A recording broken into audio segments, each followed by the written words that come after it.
Hello students, स्वागत है आपका आपके अपने यूट्यूब चैनल अपना स्कूल प्लस पर। मैं अश्मिता आप लोगों को क्लास 10th का इकोनॉमिक्स पढ़ा रही थी। आज हम लोग लास्ट चैप्टर 5 उपभोक्ता अधिकार शुरू करने वाले हैं। उपभोक्ता अधिकार में हम लोग जो उपभोक्ता होते हैं, जो हम लोग जो कंज्यूमर होते हैं, उन्हें किस प्रकार के अधिकारों की आवश्यकता पड़ती है ताकि वो मार्केट में अपने आप को सुरक्षित रख सके, इसके बारे में आज हम लोग पढ़ेंगे हमारे चैप्टर उपभोक्ता अधिकार में। हमारे बुक में जो है सबसे पहले हम देखते हैं कि सबसे पहले ही पेज पर, इस चैप्टर के सबसे पहले ही पेज पर न्यूज़पेपर्स के कुछ कटिंग दिए हुए हैं।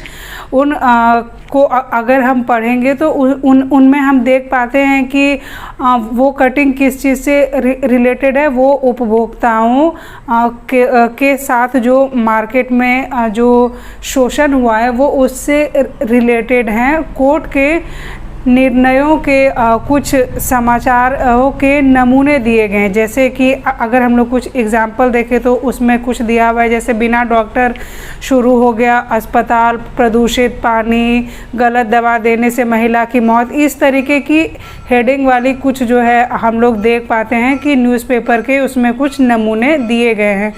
तो बाज़ार में उपभोक्ता और उत्पादक जो हैं वो दोनों ही होते हैं। उपभोक्ता जो कि उत्पादन, जो भी वस्तुएं होती है, जो सेवाएं होती हैं, उनको जो यूज़ करते हैं, जो कंज्यूम करते हैं, वो हो गए उपभोक्ता। और उत्पादक जो कि वस्तु और सेवाएं बनाते हैं ताकि वो मार्केट में उपभोक्ता के लिए क्या हो सके, अवेलेबल हो सके। तो बाज़ार में उपभोक्ताओं की सुरक्षा के लिए नियम कानूनों की आवश्यकता होती है, क्योंकि अकेला उपभोक्ता जो है खुद को कमज़ोर पाता है। अगर किसी उपभोक्ता के साथ किसी प्रकार का कुछ गलत हुआ है तो जो है अकेला उपभोक्ता जो है वो अपने आप को कमज़ोर पाता है। इसीलिए ये चीज़ बहुत ही आवश्यक है कि उपभोक्ताओं की सुरक्षा के लिए कुछ नियम और कानून बनाए जाए। खरीदी गई वस्तु या सेवा के बारे में अगर उनके पास कोई शिकायत होती है तो जो बेचने वाला, जो दुकानदार होता है, जो विक्रेता होता है, वो कोशिश करता है कि सारा दोष जो है वो किसके ऊपर डाल दिया जाए, खरीदार के ऊपर डाल दिया जाए। तो सबसे पहले हम लोग देखेंगे कि उपभोक्ता अधिकार कानून की आवश्यकता हमें है क्यों। ऐसा क्या हो जाता है जिससे कि हमें आवश्यकता पड़ती है कि कुछ कानून रहे ताकि हम लोग जो है अपने साथ जो गलत हुआ है, जो मार्केट में हमारे साथ गलत हुआ है, हम उनके लिए कहीं पर जा कर के न्याय मांग सकें। तो सबसे पहले हम लोग देखते हैं कि उपभोक्ता अधिकार कानून की आवश्यकता है क्यों। दुकानदार द्वारा उचित वजन से कम तौलना। हम लोग अक्सर ही देखते हैं कि जब भी हम लोग दुकानदार के पास जाते हैं, मार्केट जाते हैं सामान लेने के लिए, तो कुछ दुकानदार जो है हम लोग जितना क्वांटिटी का सामान मांगते हैं वो लोग उससे जो है कुछ कम तौल करके देते हैं और प्राइस जो है वो हमसे उतने वो पूरा ले लेते हैं। अगर मान लीजिए हम लोग 1 किलो कोई चीज़ लेने के लिए गए हैं तो क्या करते हैं, वो उसमें से कुछ मात्रा जो क्वांटिटी है वो कुछ कम कर देते हैं, लेकिन वो प्राइस पूरा 1 किलो का हमसे ले लेते हैं। तो इस तरीके की घटना होने पर भी क्या कर सकते हैं, हम लोग अपने अधिकार के लिए लड़ सकते हैं। व्यापारी द्वारा उन शुल्कों को जोड़ना जिनका वर्णन पहले से ना किया गया हो। कभी कभी होता है कि जब हम व्यापारी से सामान लेते हैं तो वो शुरुआत में हमें जो उनका रेट होता है बस वो वही बताते हैं, और जब फिर हम उनसे सामान लेने के लिए जाते हैं और जब हम सामान लेते हैं तो वो उसमें एक्स्ट्रा कुछ चार्जेस ऐड करते हैं, और जो है कि हमें जो पे करना होता है वो अमाउंट क्या होता है वो बढ़ जाता है। तो कहीं ना कहीं व्यापारी जो है गलत कर रहे होते हैं, वो उन शुल्कों को जोड़ते हैं जिनका वर्णन पहले से नहीं किया गया होता है, जिनके बारे में उपभोक्ता को जानकारी जो है वो पहले से नहीं दी गई रहती है। तीसरा है मिलावटी या दोषपूर्ण वस्तु बेचना। अक्सर हम लोग देखते हैं कि जो भी वस्तुएं हमें मार्केट में मिल रही होती है उसमें से बहुत सारे वस्तुओं में कुछ मिलावट होती है या तो फिर वो वस्तुएं क्या होती है, दोषपूर्ण होती है। तो ऐसे केस में भी जो है क्या होता है, उपभोक्ता को उसके अधिकार कानून की क्या होती है, आवश्यकता पड़ती है। अधिक पूंजी वाली शक्तिशाली और समृद्ध कंपनियों द्वारा चालाकीपूर्ण बाजार को प्रभावित करना। अक्सर हम लोग देखते हैं कि जो अधिक पूंजी वाली है, शक्तिशाली है, बड़ी कंपनियां हैं, वो क्या करती है, चालाकी पूर्वक बाजार को प्रभावित करती है। वो उपभोक्ताओं को आकर्षित करने के लिए समय समय पर मीडिया और अन्य स्रोतों से गलत सूचना देती है। हाँ, एक उदाहरण बुक में दिया गया है, जैसे कि एक कंपनी जो है वो ये दावा कर रही थी कि उनका जो प्रोडक्ट है, मतलब वो जो है मिल्क पाउडर बनाते हैं, तो उनका ऐसा दावा था कि वो माता के दूध से जो है उनका उत्पाद बेहतर है। और इस दावे के साथ जो है वो पूरे विश्व में वो मिल्क पाउडर जो है काफ़ी समय तक बेच रहे थे। और उसके बाद क्या हुआ कि जो उपभोक्ता उन मिल्क पाउडर को ले रहे थे, उन्हें ऐसा लग नहीं रहा था कि जो ये दावे कर रही है कंपनी, वो दावे उन उपभोक्ताओं को सही नहीं लग रहा था। तो फिर कई वर्षों के लगातार संघर्ष के बाद जो है कंपनी को यह स्वीकार करना पड़ा कि उनका जो उत्पाद का जो दावा है वो गलत है। इसके लिए कंज्यूमर को क्या करनी पड़ी, कई वर्षों तक संघर्ष करना पड़ा। उसी प्रकार एक और एग्जाम्पल दिया गया सिगरेट का। तो सिगरेट कंपनी जो होती है वो पहले अपने पैकेट पर ये चीज़ें नहीं लिखा करती थी कि उनके उत्पाद से कैंसर होता है। तो लोगों को भी जो है उपभोक्ताओं को भी जो है इस चीज़ के लिए कानूनी लड़ाई लड़नी पड़ी थी कि वो ये चीज़ एक्सेप्ट करे कि उनके प्रोडक्ट से जो वो कैंसर होता है। तो इन सब चीज़ों से पता चलता है कि उपभोक्ताओं की सुरक्षा के लिए नियम कानून की कितनी ज़्यादा आवश्यकता है, क्योंकि उपभोक्ताओं के साथ मार्केट में जो शोषण हो रहा है, जैसे कि हम लोगों ने और पिछले चैप्टर्स में भी शोषण के बारे में पढ़ा है। जैसे कि हम देखते थे कि जो असंगठित क्षेत्र में जो लोग काम करते हैं उनके साथ किस प्रकार का शोषण होता था कि ना तो उनके पास रोजगार उनका सुरक्षित था और उनका वेतन भी काफ़ी कम था। उन्हें जो है कि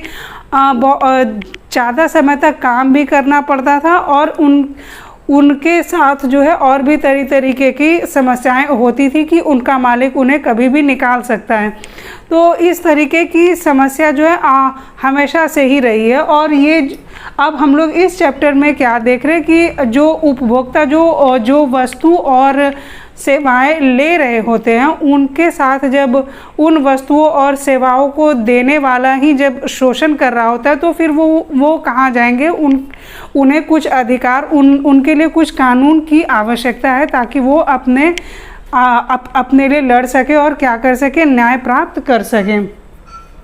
अब हम लोग देखेंगे उपभोक्ता आंदोलन की किस प्रकार से उपभोक्ता आंदोलन की शुरुआत हुई। जब लोगों ने ये चीज़ें देखी कि उनके साथ दुकानदार जो है वो उचित वजन से कम दे रहा है या फिर जो है उनके साथ और भी तरह की चीटिंग की जा रही है, तो फिर क्या हुआ कि उपभोक्ताओं को लगा कि उन्हें आंदोलन करना पड़ेगा, क्योंकि उस वक्त कोई कानून नहीं था हमारे देश में। तो हम लोग देखेंगे कि क्या करने पर हमारे देश में किस तरीके से उपभोक्ताओं के लिए कानून बनाया गया। भारत में सामाजिक बल के रूप में उपभोक्ता आंदोलन का जन्म अनैतिक और अनुचित व्यवसाय कार्यों से उपभोक्ताओं के हितों की रक्षा करने और प्रोत्साहन करने की आवश्यकता के साथ हुआ। जब उपभोक्ताओं को मार्केट में दुकानदारों से, व्यापारियों से जब तरह तरीके की समस्याओं का सामना करना पड़ा, तब क्या हुआ कि लोगों को ऐसा लगा कि उन्हें जो है कानून की क्या है, आवश्यकता है, उपभोक्ता कानून की आवश्यकता है। क्योंकि ये दुकानदार, ये व्यापारी क्या कर रहे थे, अनैतिक और अनुचित व्यवसाय जो वो अनुचित व्यवसाय कार्य को जो है कर रहे थे, जिस कारण से उपभोक्ताओं को कानून की आवश्यकता पड़ी। अत्यधिक खाद्य कमी, जमाखोरी, कालाबाजारी, खाद्य पदार्थों एवं खाद्य तेल में मिलावट की वजह से 1960 के दशक में उपभोक्ता आंदोलन का उदय हुआ। 1960 के दशक में जो है वो उपभोक्ता आंदोलन की शुरुआत हुई। क्यों? क्योंकि उस समय अत्यधिक खाद्य की कमी हुई, जमाखोरी होने लगी, खाद्य पदार्थों की कालाबाजारी होने लगी, खाद्य पदार्थों और खाद्य तेलों में जो है क्या मिलावट की समस्या से उपभोक्ता परेशान होने लगे। तब उन लोगों ने क्या किया, उपभोक्ता आंदोलन की शुरुआत की। कब?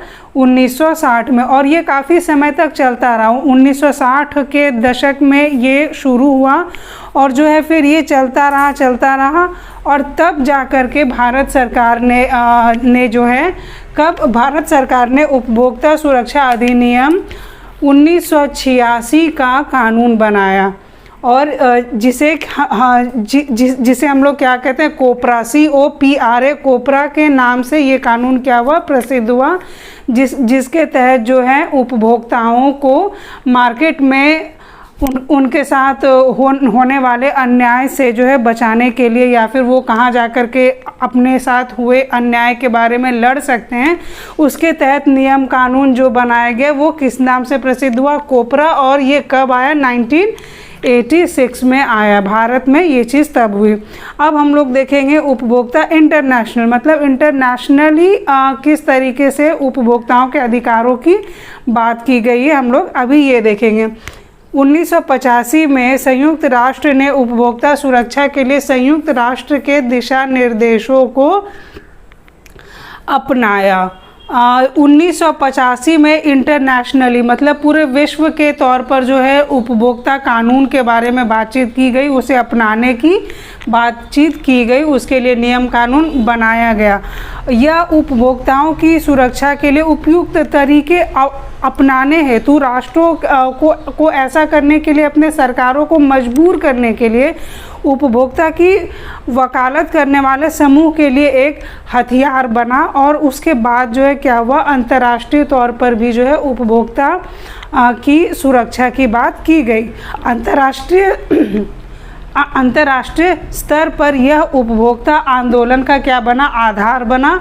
और अभी की अगर बात की जाए तो आज उपभोक्ता इंटरनेशनल 100 से भी अधिक देशों में 200 संस्थाओं का एक संरक्षक संस्था बन गया है। और जो है कि वो क्या करता है, लोगों की या फिर ये जो उपभोक्ता हैं उनके अधिकारों की रक्षा करता है।